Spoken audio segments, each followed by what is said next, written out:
tahukah kamu siapa yang menyumbang emas yang ada di Monumen Nasional atau sering dikenal sebagai Monas? Mungkin sebagian dari kalian berpikir kalau emas yang ada di ujung Monas itu adalah hasil patungan dari berbagai saudagar-saudagar kaya, pinjaman luar negeri, atau dari harta rampasan perang? Jika kalian pernah berpikir seperti itu, tentu kalian ragu. Memang, emas yang ada di atas Monumen Nasional itu adalah hasil dari sumbangan dari berbagai saudagar kaya yang ada di Indonesia pada saat itu. Namun, sebagian besar emas yang ada di Monas adalah hasil dari sumbangan saudagar Aceh yang bernama Teuku Markam. Ia menyumbang 28 dari 38 kilogram emas yang ada di Monas. Ia adalah salah satu orang terkaya pada zaman pemerintahan Soekarno. Sebenarnya masih banyak sumbangsih yang Teuku Markam persembahkan untuk negeri kita tercinta ini. Di antaranya, membebaskan lahan Senayang untuk dijadikan sebagai pusat olahraga terbesar di Indonesia.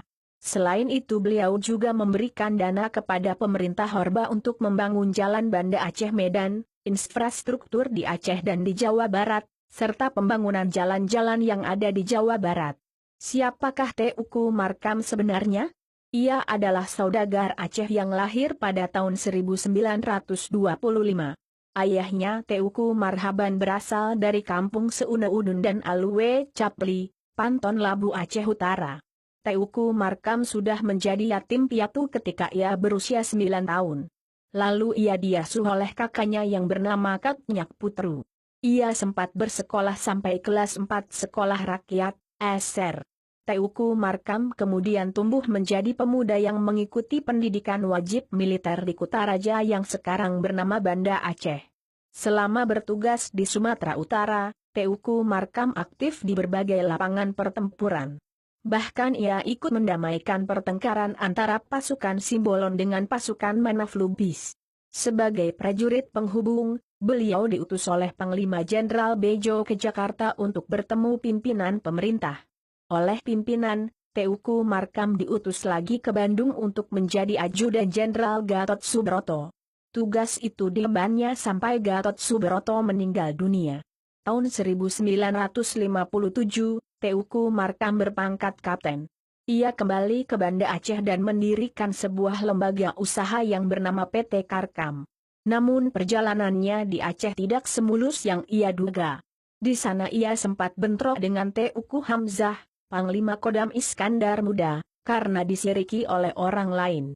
Akibatnya beliau ditahan dan baru keluar tahun 1958. Pertentangan Teuku Markam dengan Teuku Hamzah kemudian berhasil didamaikan. Lalu perusahaan PT Karkam dipercaya oleh pemerintah RI mengelola rampasan perang untuk dijadikan dana revolusi.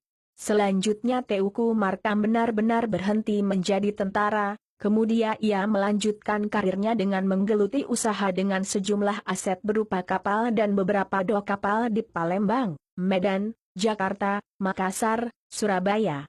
Bisnisnya semakin luas karena ia juga terjun dalam ekspor-impor dengan sejumlah negara. Antara lain mengimpor mobil Toyota hardtop dari Jepang, besi beton, pelat baja, bahkan sempat mengimpor senjata atas persetujuan DP Hankam dan Presiden. Komitmennya untuk membantu pemerintah adalah untuk mendukung pembebasan Irian Barat serta pemberantasan buta huruf yang waktu itu digenjot habis-habisan oleh Soekarno. Peran Teuku Markam dalam menyukseskan KTT Asia Afrika tidak sedikit. Beliau termasuk salah satu konglomerat Indonesia yang dikenal dekat dengan pemerintahan Soekarno dan sejumlah pejabat lain. Berkat bantuan para konglomerat itulah KTT Asia Afrika berhasil memerdekakan negara-negara yang ada di Asia dan Afrika. Namun sejarah kemudian berbalik. Peran dan sumbangan Teuku Markam dalam membangun perekonomian Indonesia seakan menjadi tak ada artinya di mata pemerintahan Soeharto. Dengan sepihak ia difitnah sebagai LPKI dan dituding sebagai koruptor dan Soekarnoisme. Akibat tuduhan itu ia dipenjarakan pada tahun 1966. Ia dijebloskan ke dalam sel tanpa ada proses pengadilan.